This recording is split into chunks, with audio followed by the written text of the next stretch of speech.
Hello नमस्कार, स्वागत है आपका जेएमएच न्यूज़ चैनल में।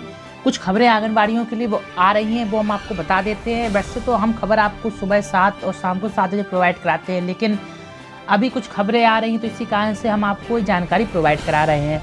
आप लोगों ने काफ़ी कमेंट किए थे। कल देखिए जानकारी दी गई थी उत्तर प्रदेश से लेकर, जहाँ पर आंगनबाड़ियों के प्रतिनिधि मंडल ने योगी आदित्यनाथ से मुलाकात की और योगी आदित्यनाथ ने आश्वासन दिया, 5 दिन का समय मांगा। उसके बाद कहा कि हम कुछ ना कुछ करेंगे। और अब देखने वाली बात यह है और हलचल भी मच रही है कि आखिरकार इन दिनों में सीएम योगी आदित्यनाथ क्या फैसला लेते हैं। इसको लेकर बड़ा मंथन चल रहा है। आंगनबाड़ी कार्यकर्ता सहायिकाएं एक दूसरे से चर्चा कर रही हैं, नेताओं से पूछ रही हैं कि आखिरकार 5 दिन में कुछ 2-3 दिन और बचे हुए हैं तो क्या फैसला होगा। क्या हर बार की तरीके से सीएम मुकर जाएंगे या फिर रैली को टालना, प्रदर्शन को टालने की रणनीति है सीएम की। ये बड़े बड़े सवाल उठ रहे हैं, उठना भी लाजमी है, क्योंकि पिछले दिनों की अगर बात की जाए तो लगातार सीएम बैठकें बुलाते रहे हैं, प्रतिनिधि मंडल से मिलते भी रहे हैं, लेकिन क्या रिजल्ट निकला वो आज सभी के सामने है। तो सबसे पहले तो गौर कर लेते हैं, कुछ खबरें आ रही हैं देश भर से, उसके बारे में फिर हम चर्चा करेंगे इसी टॉपिक पर, इसी मुद्दे पर। और ये मुद्दा इसलिए हमने हाईलाइट किया, इस मुद्दे को बड़ा बनाया है, क्योंकि देखिए आंगनबाड़ियाँ संघर्ष कर रही हैं और हमारा साथ उन सभी संविदा कर्मियों के ऊपर भी है, क्योंकि संविदा कर्मी को जितना काम कराया जा रहा है उतना वेतन उन्हें नहीं दिया जा रहा है। तो वेतन तो मिलना ही चाहिए इन संविदा कर्मचारियों को। तो आंगनबाड़ियों के मुद्दे पर आज हम बात कर रहे हैं। तो फिर आंगनबाड़ियों की पहले कुछ खबरें जान लेते हैं जो देश भर से आ रही हैं। सबसे पहली खबर पर गौर कर लेते हैं जो शिवगंज से आ रही है। आंगनबाड़ी केंद्रों की कार्यकर्ताओं ने विधायक संयम लोढ़ा को ज्ञापन देकर स्थायी नियुक्ति दिलाने एवं राज्य कर्मचारी के समान ही मानदेय राशि का भुगतान करने की मांग की है।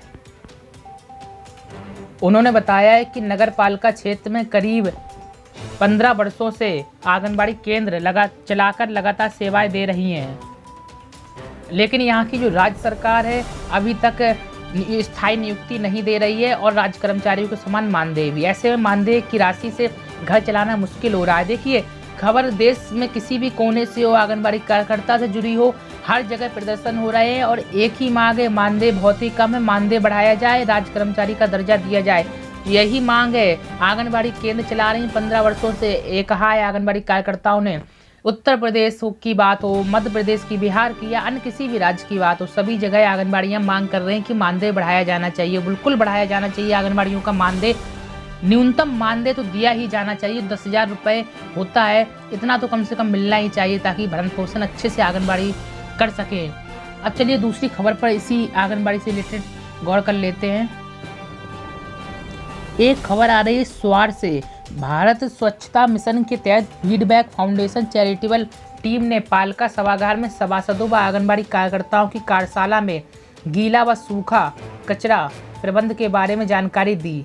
पालिका सभागार में सभासद व आंगनबाड़ी कार्यकर्ताओं की कार्यशाला का आयोजन किया गया, जिसमें भारत स्वच्छता अभियान के तहत भारत सरकार की ओर से फीडबैक फाउंडेशन चैरिटेबल टीम के अधिकारी अजय सिन्हा ने कार्यशाला में कूड़ा अलग अलग करने के साथ ही कूड़ा कम करने की बात कही है।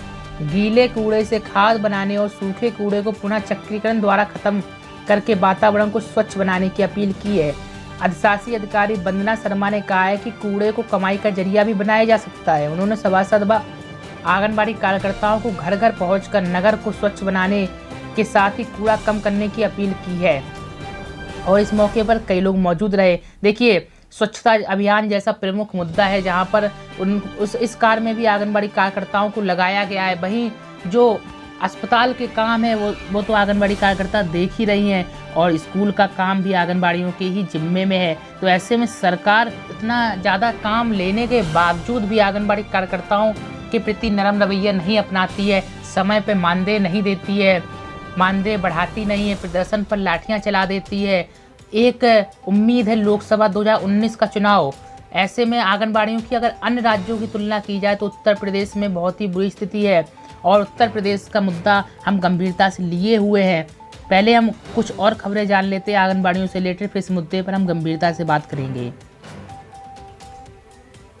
ये देखिए नेक्स्ट खबर हम आपको बता देते हैं। आंगनबाड़ी कर्मचारी संघ का प्रदर्शन 5 को, ये पंजाब से खबर आ रही है। समाज कल्याण आंगनबाड़ी कर्मचारी संघ के बैनर तले 5 फरवरी को 11 सूत्री मांगों को लेकर समाहरणालय स्तर के समक्ष संघ द्वारा उग्र प्रदर्शन किया जाएगा। संघ की ओर से आंदोलन को धारदार बनाने के लिए इस क्षेत्र में इसकी व्यापक तैयारियां की जा रही हैं।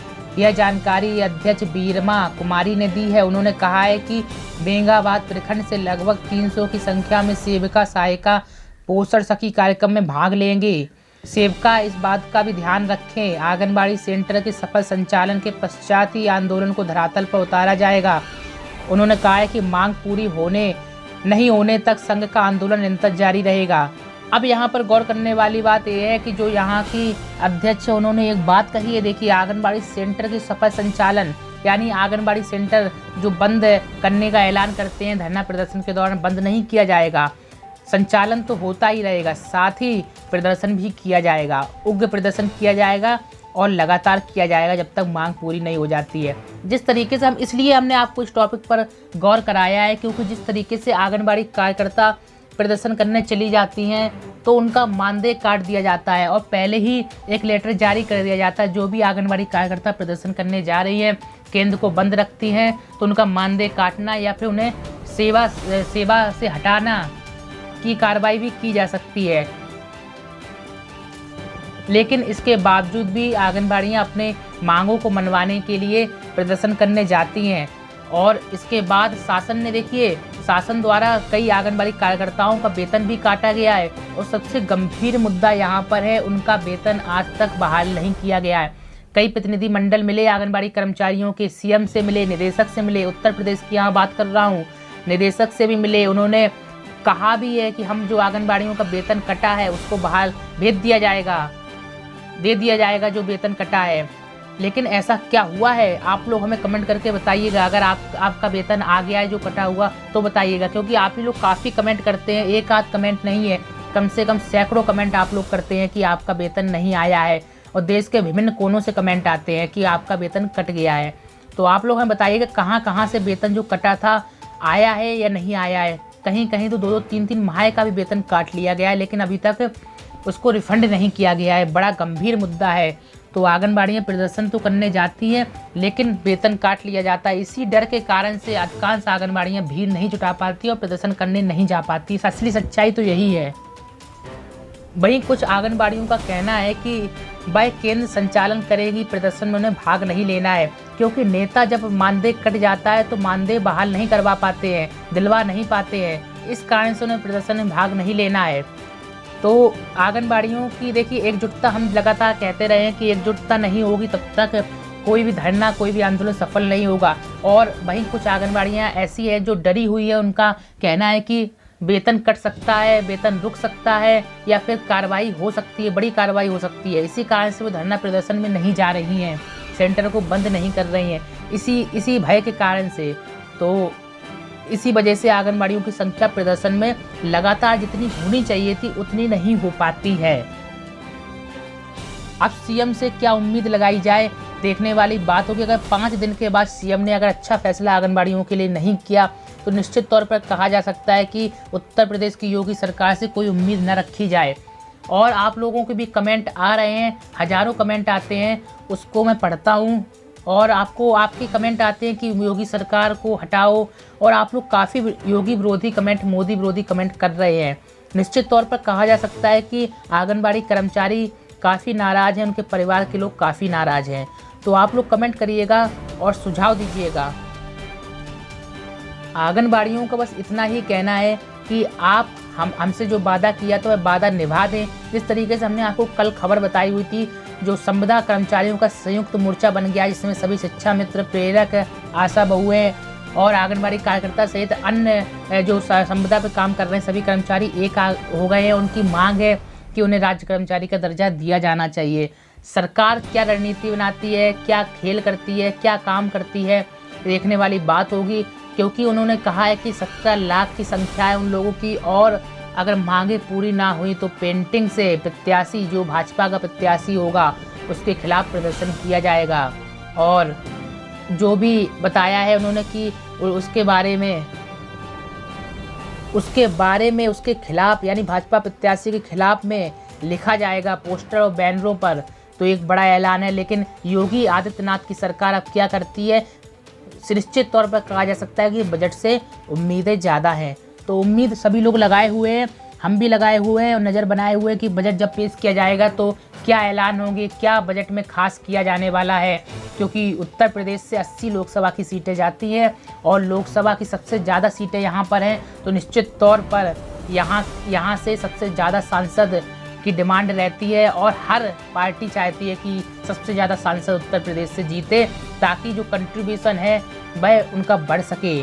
उत्तर प्रदेश का कंट्रीब्यूशन बहुत होता है और अन्य राज्यों की अपेक्षा काफ़ी कम, अन्य राज्यों में काफ़ी कम है। जिस तरीके से इसी कारण से उत्तर प्रदेश फोकस में रहता है हमेशा।